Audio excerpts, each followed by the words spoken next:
Good evening. Welcome to this event, which is the sixth in the series of this academic year's professorial inaugural lectures. It's also an Essex Book Festival event. I'm Rena Warner from the Department of Literature, Film and Theatre Studies, and I want to thank you all for coming to listen to my colleague, Professor Phillip Terry's talk about reflections on tapestry. We're very pleased to be part of the Essex Book Festival, and this year, which is its 14th year, there are over 60 events taking place across the county, and all the details can be found in the festival programme, and all the books highlighted in the festival can be borrowed through any public library. The series of professorial inaugural lectures celebrates the research undertaken by our recently appointed professors. The university is ranked 9th in the UK for the quality of its research, and we're proud to be undertaking and producing such material that stimulates thinking, enriches individual lives, and supports the culture and civilization that we are proud of. It's also a privilege to have leading global thinkers at this university, and this series of lectures covers research from our department, Literature, Film and Theatre Studies, as well as Sociology, Law, Government, and the UK Data Archive. Now, Phillip Terry is the first professor of creative writing here at Essex, which is a matter for huge and general celebration of the success of the programme and of his own lustre as a poet and novelist. He introduced writing as a subject for students of literature, and it has been and is a continuing hit with them.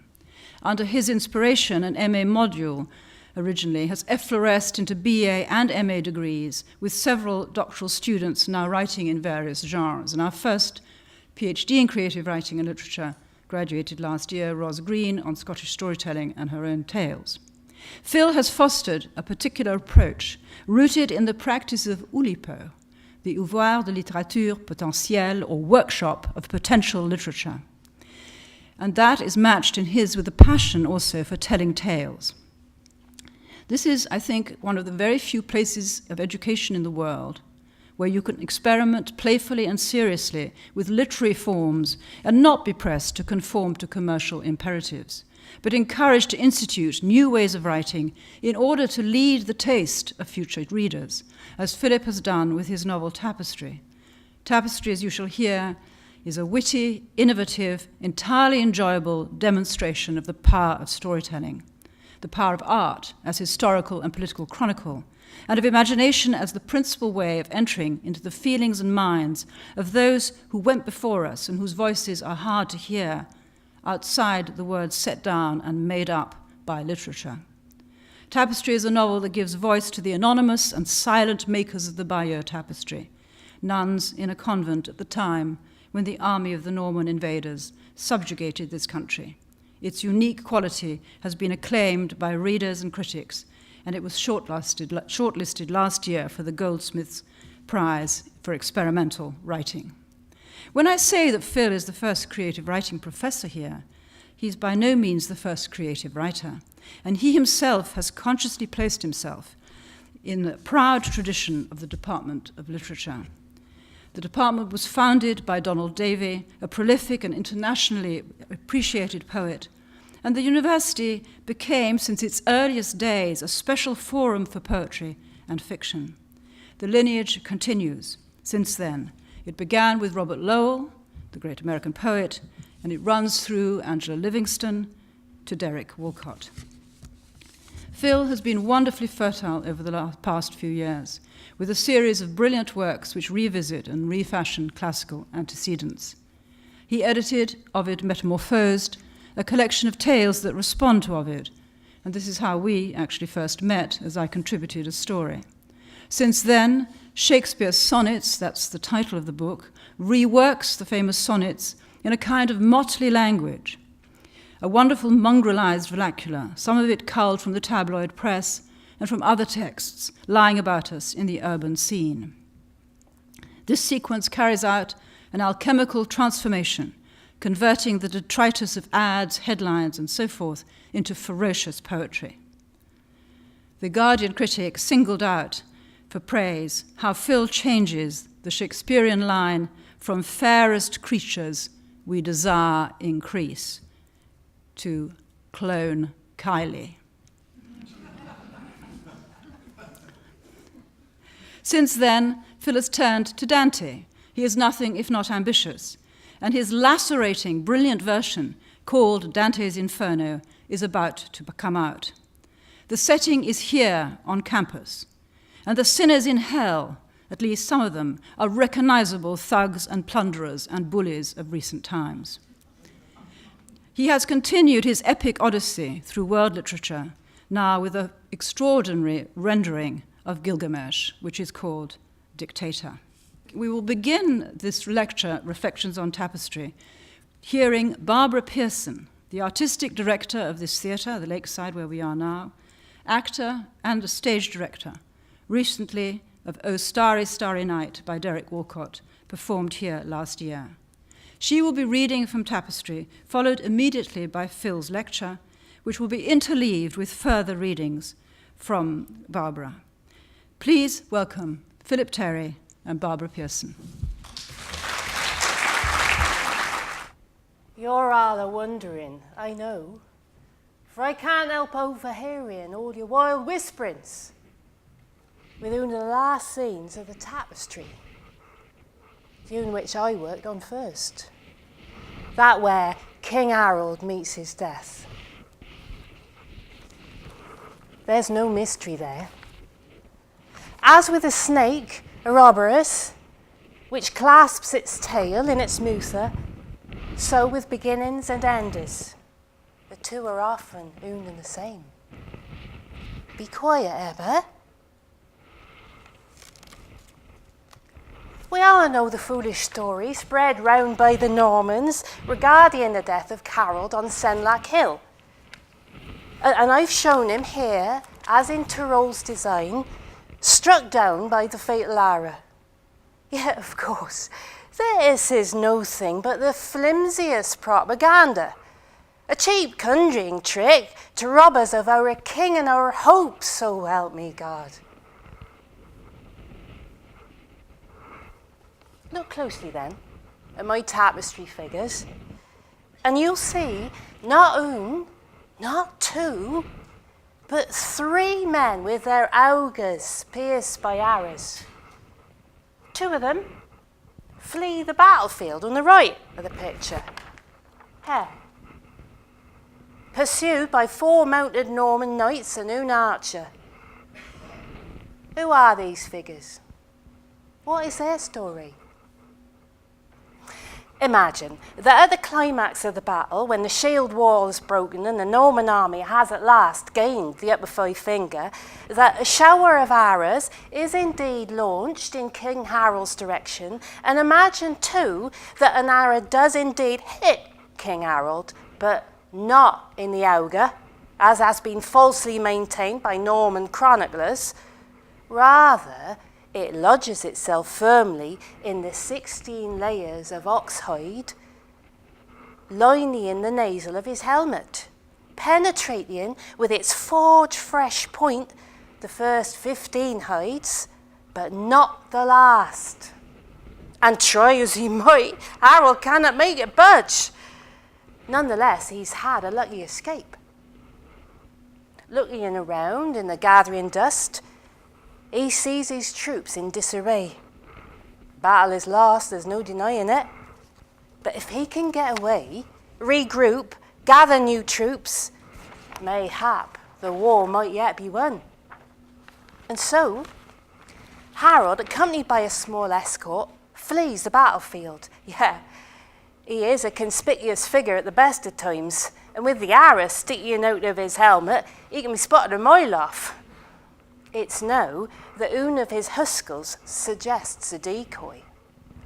In the end, not one, but 2 decoys are decided on, and so, clutching arrows to their augurs, accompanied by their own modest escorts, they set off in opposing directions to that taken by their king, so as to disperse and confuse the pursuing Normans.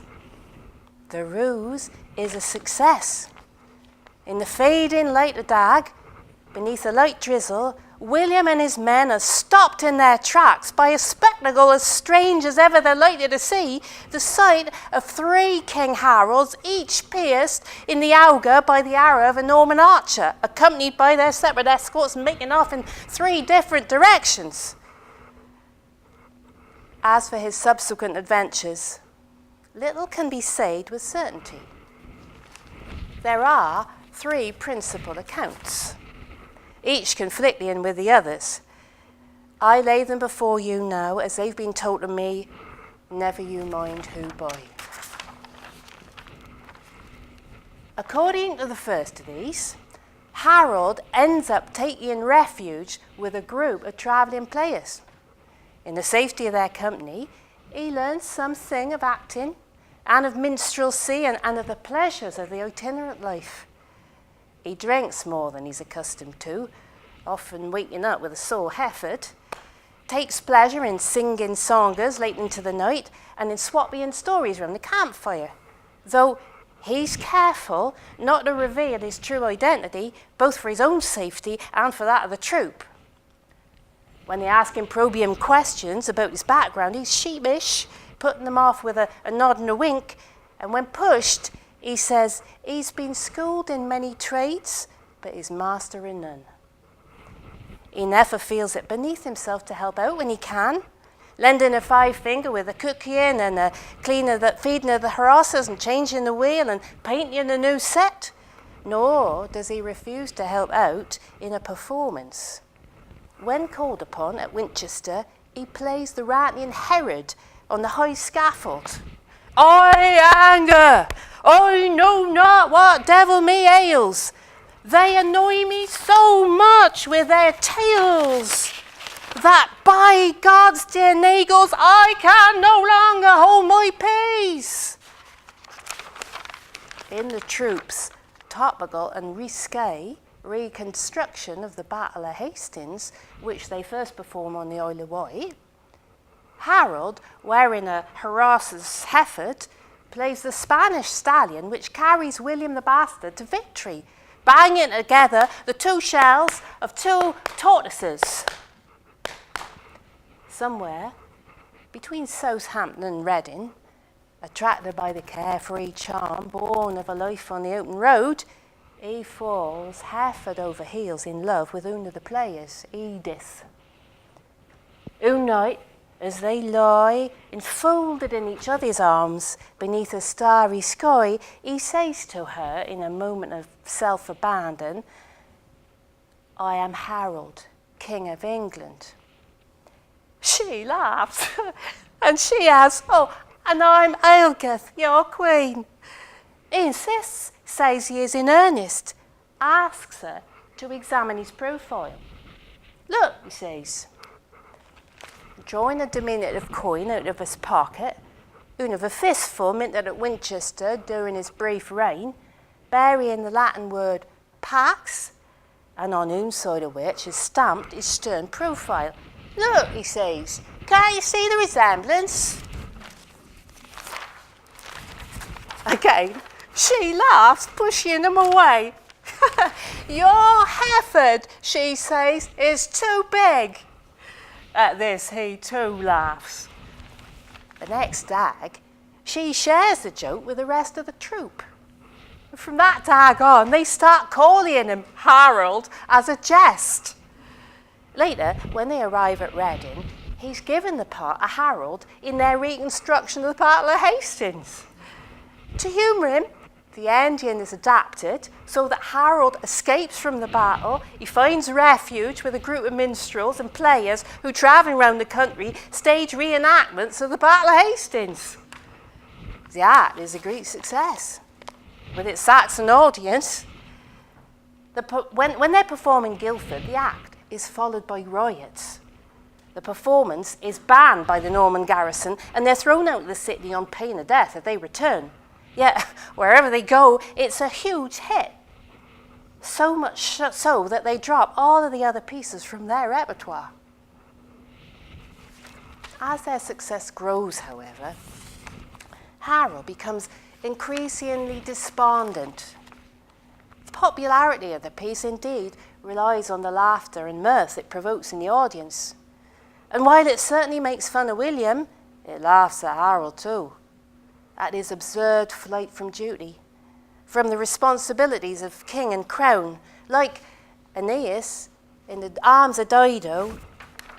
He knows he's idling away his time. For as he stays with the players, William ravages the land, securing his grip on the kingdom. And so, he refuses to play Harold any longer in their play, preferring to revert to his role as the stallion of William the Bastard. Then, Undag, he refuses to take part at all. He becomes ill. He rants and he raves, saying that he, King Harold of England, should never have got involved with a bunch of minstrels. Relations between himself and Edith grew frosty. This continues for some weeks. Once more, the troupe travels along the south coast, stopping at Chichester, Arundel, and Lewis. Finally, at Pevensey, by which time Harold has more or less recovered, they part company. That was the first part of a story called Three Tales Concerning King Harold, or Gunrid the Grinder's story. Gunrid the Grinder is a character so called because she's always grinding her teeth together. And you'll be hearing the rest of that story later on. It's one of 9 stories which, together with a frame narrative, make up this novel Tapestry. And it's this novel that I'll be talking about in this lecture and how this novel was made. In a nutshell, the novel tells the story of the nuns who made the Bayeux Tapestry. And it also tells the stories they tell each other as they make the tapestry. And so these are stories which they secretly stitch into the margins of the tapestry as they're making it. Why the Bayeux Tapestry, you might wonder? Why would I start here? In the 1980s, I was living in Caen in Normandy, and whenever we had visitors, we'd either take them to see the Normandy landing beaches or the Bayeux Tapestry. And the first time you see the Bayeux Tapestry, once you get over the sheer scale of the thing, and also the beauty of the images, and the remarkable fact that the colours in the tapestry still retain their richness after nearly 1,000 years. When you look at it, it quickly reveals itself as a piece of propaganda. It's a piece of Norman propaganda. The story it's telling you is something like this. The rightful King of England all along was William the Conqueror, and this is because Edward I had named him many years previously as his successor.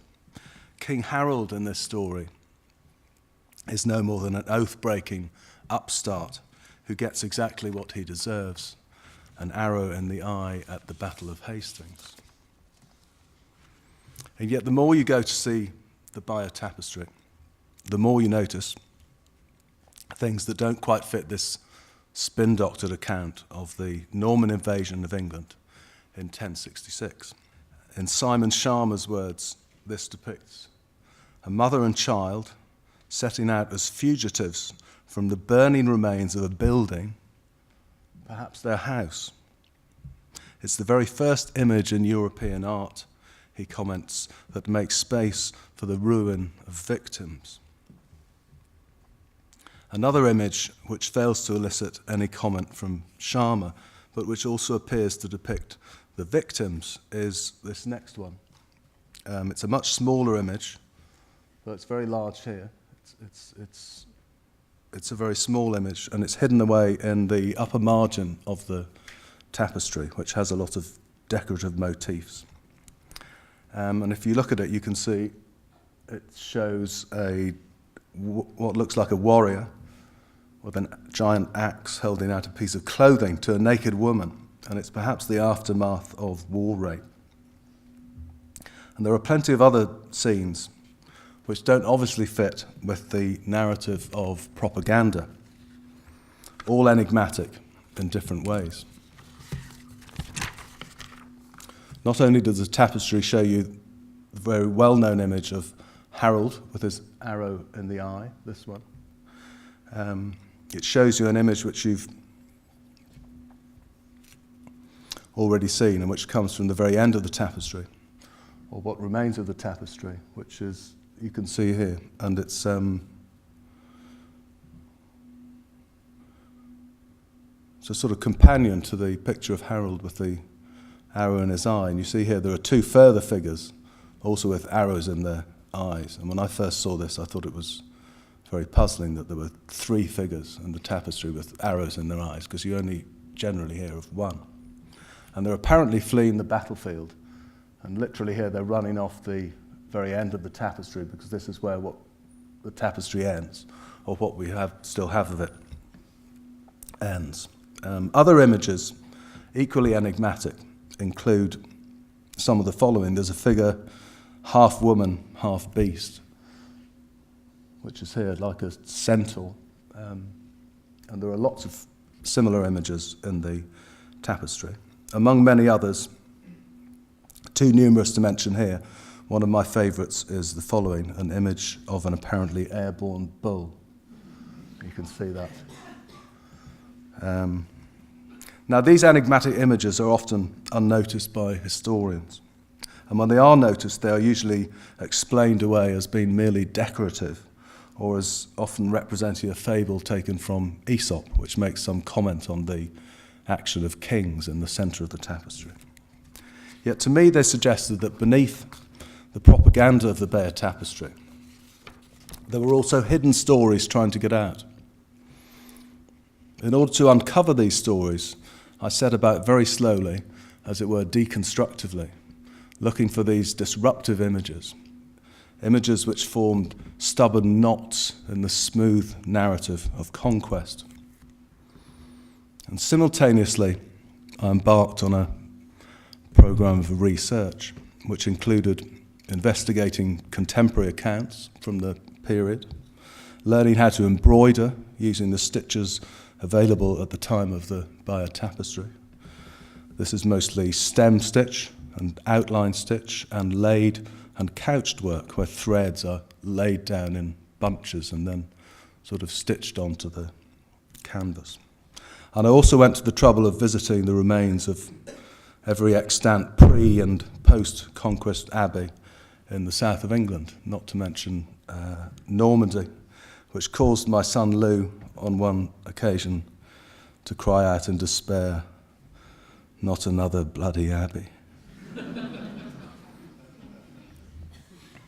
Eventually, I came to believe that these stories had been secreted into the margins of the tapestry not by its Norman designers, but by the English women embroiderers who had made the work. On the one hand, this is no more than a hunch. There is no concrete and irrefutable evidence that these images are coded stories, even if there is evidence of similar practices elsewhere in the history of women in the decorative arts, as in the mythological story of Arachne, whose tapestry making challenges the supremacy of the Olympian gods. On the other hand, this makes this the perfect subject matter for fiction, which with an act of imagination is able to go where historians cannot follow for want of evidence. This idea that storytelling might have access to a kind of truth which the historian is shut off from is echoed in the work of Gabriel Garcia Marquez, who writes in the story Big Mama's Funeral, "Now is the time to lean a stool against the front door and relate from the beginning the details of this national commotion before the historians have a chance to get at it." Similarly, in his late novel The Elephant's Journey, Jose Saramago writes, "It must be said that history is always selective and discriminatory too, selecting from life only what society deems to be historical and scorning the rest, which is precisely where we might find the true explanation of facts, of things, of wretched reality itself. In truth, I say to you, it is better to be a novelist, a fiction writer, a liar." After this initial insight regarding the marginalia of the tapestry, the rest of the work was largely archaeology, or like doing a very large brass rubbing, rubbing away or digging away until these stories, the nuns' stories, appeared clearly. The image involving the naked figure slowly evolved into a story of a woman from Northumberland, raped and imprisoned and driven to madness by Norman soldiers. And she eventually escapes and finds refuge in the abbey where the tapestry is being made. This is God Gifu's tale. The image of the half-woman, half-beast, combined with the image of the floating bull and other images, including a cock and a series of bloated eels, into a story about a medieval equivalent of mad cow's disease. And this was called The Tale of a Cock and a Bull. And the images of the figures fleeing the Battle of Hastings, one on foot, one on horseback, with arrows piercing their eyes, became the basis of three tales concerning King Harold. And you're now going to hear the second part of that story. The second account could hardly be more different. After fleeing the battle, Harold makes for the Weald, accompanied by his escort. Then he rides through the night in the pouring rain until he reaches Exeter the following dag. Cross weary, he rests here for some weeks, recovering from his battle wounds, and spends much time in the company with his mother, Geitha, playing chess and discussing the best methods of overcoming William. Harold's never been the greatest strategist, particularly under pressure, and at his mother's five finger he suffers innumerable humiliating defeats. Try as he will to devise new stratagems, each game ends with Harold on the defence, and each game too ends with Geitha's pieces forcing Harold into check, then checkmate. "You need a rest," says Geitha. "Another game," says Harold, once more peeved at his foolish performance, yet unwilling to give up the fight. And then, late in the night, hounded into a corner as usual, he comes up with a masterful defence. On the brink of defeat, he moves his queen out from behind his wall of knights and bishops and right into the opposing corner of the board where Geitha's fat king, left exposed in a moment of overconfidence, lies hopelessly unprotected. "Checkmate," says Harold. At once, he rises from the table, a glow of defiance in his auga, and he kisses his mother warmly on the cheek. Then, straightway, he travels 6 dags across mountainous country into the Kingdom of Wales, setting up camp at Port Stewart.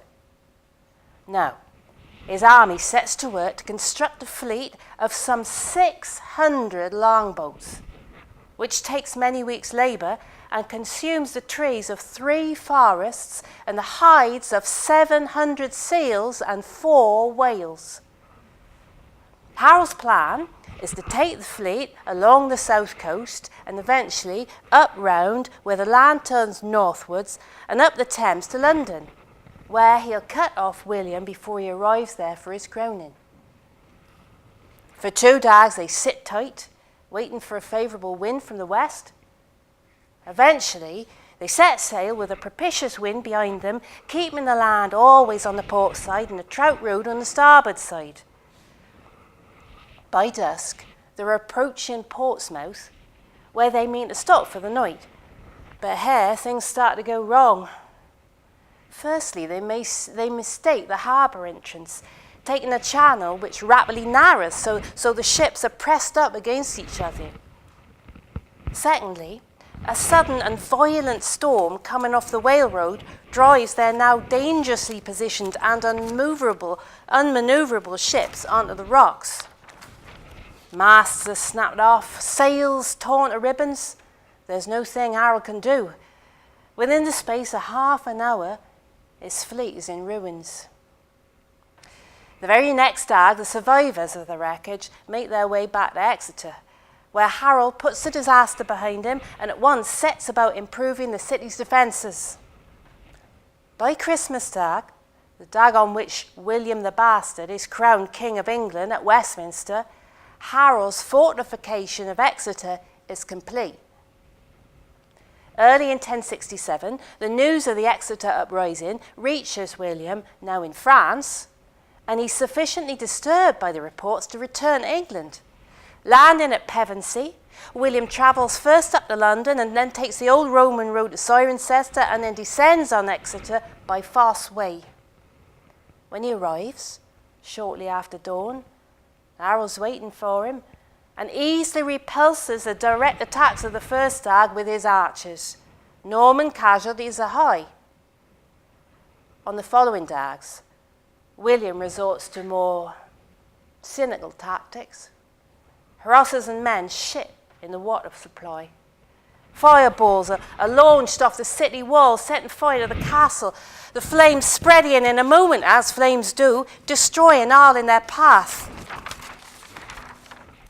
Still, Harold holds out, but on the sixth dag, his men contract dysentery and morale is low. Finally, after 8 dags, the city's defeated, though, once again, Harold escapes, fleeing the city by the old Watergate. From here on, Harold's precise movements become difficult to chart. All we know for sure is that he fled northwards. Some accounts say he played a role in the revolts of 1070 and 71, fighting with Herod the Wake. Some claim he was killed in the siege of Ely, though his bun house was never found. Others, though, maintain he's still at large, in the uncharted fenland, gathering strength, preparing a new fleet and a new army to liberate his country and once more take the throne. Thanks once again, Barbara. To carry on, once I was talking about the stories and how they came out of the images. And once this began to happen, once stories began to emerge from these images in the tapestry, I also started to work on a framing narrative to surround these stories, which turned out to be the story of how the tapestry was made. I should say at this point that incidentally, the thing we call the Bayeux Tapestry is not in fact technically a tapestry at all, but an embroidery, as many of you will know. An embroidery is something which is made on a ground which is already prepared. In the case of the Bayeux Tapestry, on a linen ground, and a tapestry is more sort of made from scratch. The key problem for both the stories and for the frame narrative emerged very quickly to be a problem I could probably describe as a problem of style. Quite early on, I saw the possibilities inherent in what we've come to know as magic realism, or palimpsest history in Christine Brooke-Rose's suggestive phrase, which suggests alternative layerings of history, which is often common to this kind of writing. And it's a practice explored by Alejo Carpentier, Gabriel Garcia Marquez, as well as more recently Salman Rushdie and Jose Saramago. David Lodge, talking about magic realism, with its subtle blend of realism and the fantastic, he's argued that it emerged in countries that had experienced great political upheavals, such as Latin America and the Czech Republic. Upheavals which could not be represented, he says, by straightforward realism. And he also argues that in England, with its relatively stable history, it is inevitably an imported rather than a homegrown form. Yet the Norman Conquest, the greatest single upheaval in Britain's history, is clearly highly appropriate subject matter for this style. Indeed, if you look at the Anglo-Saxon Chronicle, which is contemporaneous with the Norman Conquest, it contains a number of images which anticipate magic realism by around 1,000 years, such as images of winters so cold that the birds froze in the trees. If there was ever an indigenous magic realism in Britain, this is it, even if the monks who wrote the Anglo-Saxon Chronicle had to wait till long after their deaths before the innovations in their work were to have any quantifiable impact. More generally, on the matter of style, I wanted to avoid what so much modern historical fiction does, that is, to tell the story regardless of its historical time frame in the style of the 19th century novel. That's why for the structure I use framed stories, so this is much more like Boccaccio's Decameron or Chaucer's The Canterbury Tales than the novels of Dickens or of Eliot. And that's why the characters were on the whole quite flat, like characters in a cartoon. And it's the cartoon, after all, which is the modern art form that the Bayeux Tapestry most closely resembles. And the psychology of these characters became closer to the humours, melancholic and so on, of the medieval medical writer Galen than to the psychology of Freud. In particular, I tried to develop a style, or styles, that came to mirror the structure of the tapestry. I came to think of the framing narrative as like the plain linen ground on which the nuns embroidered, and the style here became a kind of hyper-realism, more real than realism, where events were never spectacular developments in plot, but rather such everyday things as fainting or running out of wool. The more colourful style of magic realism I reserved for the stories themselves, which I came to see as mimicking the coloured threads with which the nuns embroidered. Both the frame narrative and the stories, then, depart from the style of realism. They both are developments of the technology of realism. One is flatter, the hyper-real. One is more heightened, magic realism. And both styles, incidentally, are represented in the Anglo-Saxon Chronicle, which alongside its occasional magic realist flourishes, is more generally characterized by a plain matter-of-factness. Last but not least, in terms of the style of the writing, was the question of appropriate language. I wanted to avoid writing something using the traditional archaisms often used for a modern book set in medieval times, sire and so on. And yet I was acutely aware that to write something in the language of the 11th century would be to write something incomprehensible to the modern reader. And then, what was the language of the 11th century? Was it Anglo-Saxon? Latin? Was it Anglo-Norman? Was it Old Norse? Was it Old French? In the end, to cut a very long story short, I hit on the idea of sampling, like the synthetic language which poet Hugh MacDiarmid ascribed to Dante. That is, a language which nobody ever spoke, but which was nevertheless true to the competing vernaculars of its time. I tried to create the texture of a language in flux, which contained elements of all these warring languages, trying to ensure that they were still recognizable, if not by sound, then by context. Among the words I came to rely on were the Anglo-Saxon hephod for head, and neb for nose, a word which I'd encountered as a child in Belfast, as well as Old Norse auga for eye, audlit for face, fiska for fish, and hunda for dog. Alongside these, there was the Old French, which we can still recognize, cant for to sing, and tabor for drum. Then finally I made use of Anglo-Saxon kennings, like whale road for sea, often improvising on these to get the likes of Trout Track, Herring Way, Swan Path, Cod Road, Whale Path, Trout Way, and so on. Any students of mine present will immediately recognise here the influence of the combinatory techniques of Oulipian, which Marina mentioned earlier, the French workshop of potential literature, and its exploration of ideas from permutational mathematics for literary work.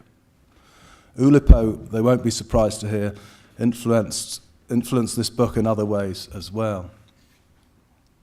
Italo Calvino's The Castle of Crossed Destinies, in which he developed stories of adventure out of images from the tarot pack, had a formative influence on my book. In Calvino's book, the characters are struck dumb and have to communicate by pointing and by gesture.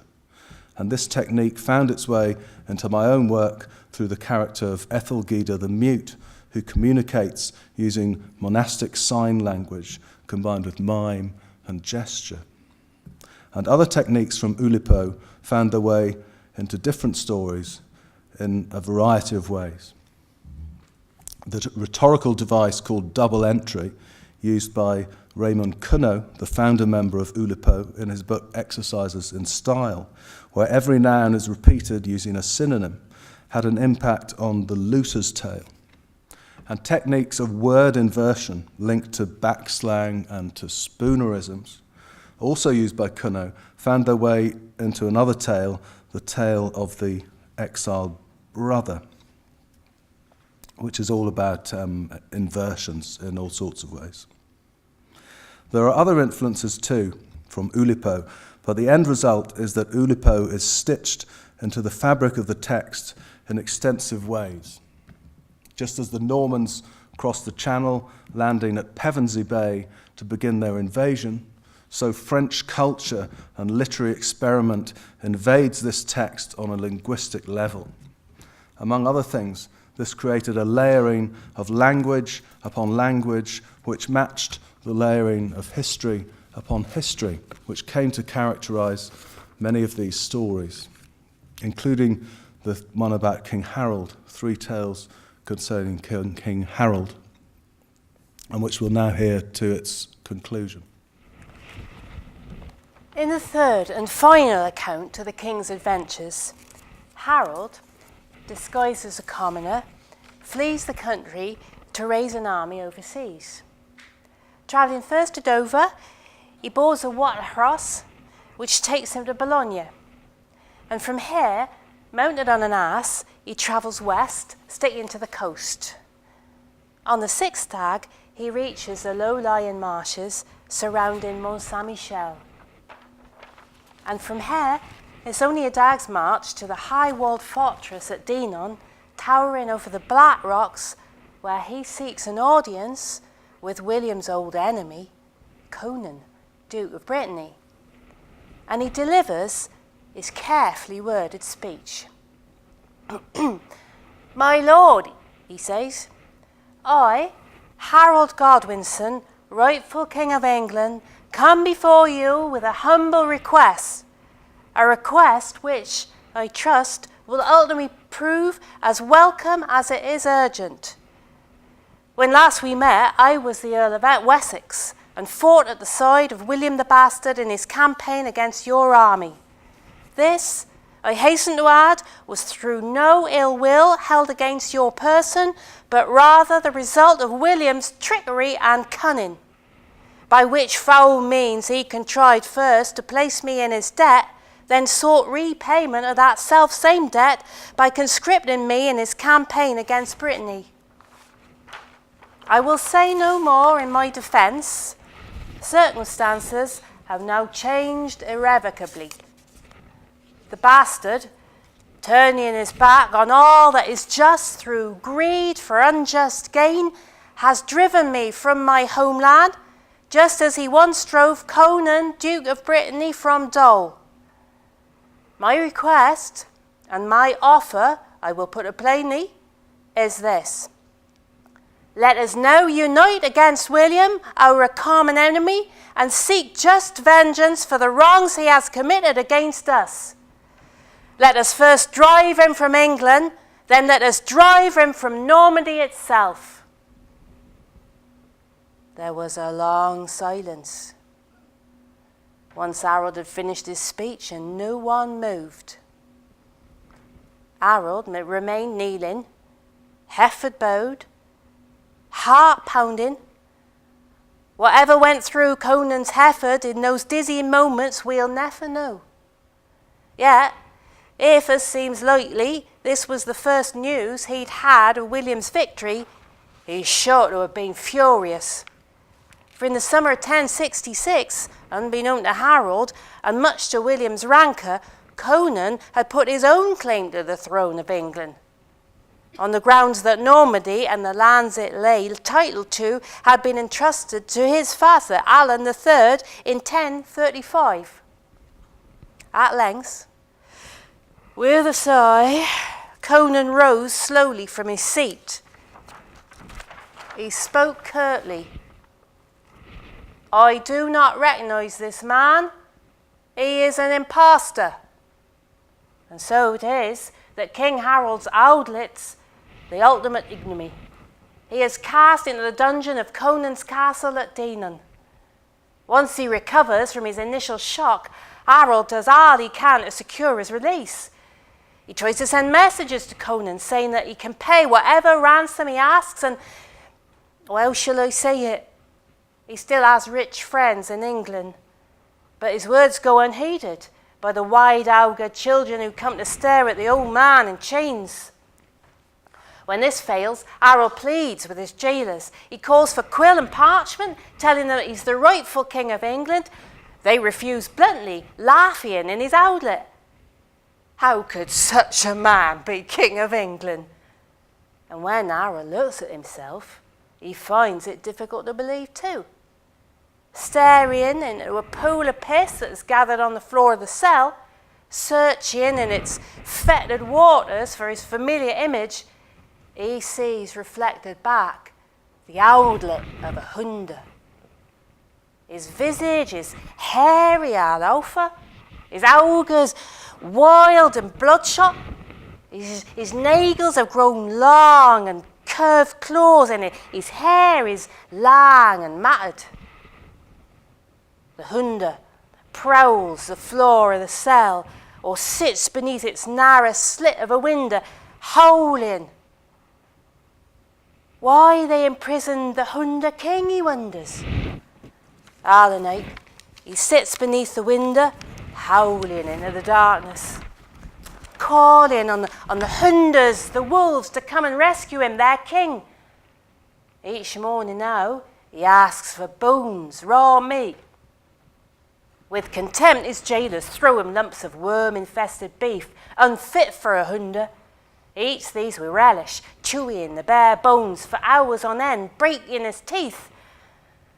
The worms from the beef enter his gut, chew away at his intestines, and now at night he howls more urgently than ever, but still his rescuers do not come. When there is no thing left of his intestines, the worms eat his liver, his pancreas, his spleen, his stomach. He sits by the window, howling, howling, howling. When he shits blood. The next dag, he's found dead in his cell, slumped in a pool of his own blood. They throw him off of the castle walls like a hunter into a ravine.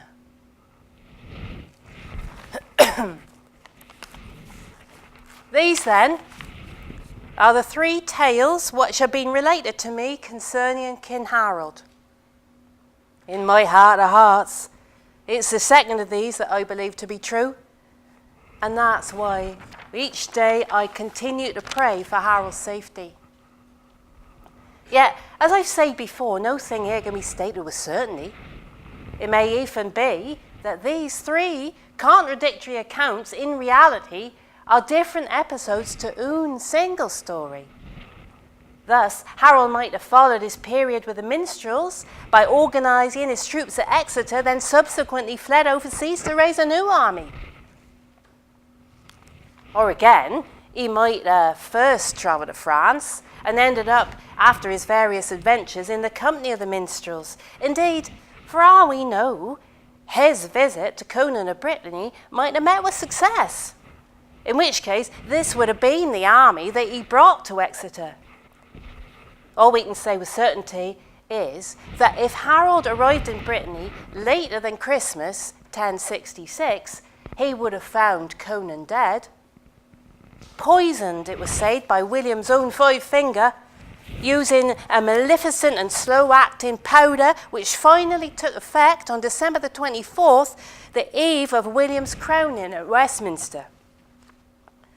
Mayhap, even if this does not exhaust the possibilities nested in this brief histories, I mentioned before that not one, but 3 Harolds left the scene of the Battle of Hastings, hurrying off in 3 divergent directions in the fading light of the dag. Could not the disparities in our 3 accounts be explained like this? Each account is the account of a different Harold, only one of which is the real Harold. And certainly this would explain convincingly the failure of recognition in the first and the last of these accounts. And this too would suggest that the true story of Harold was the second of those tales, reason enough to give us hope that Undag, our rightful sovereign, will return in triumph.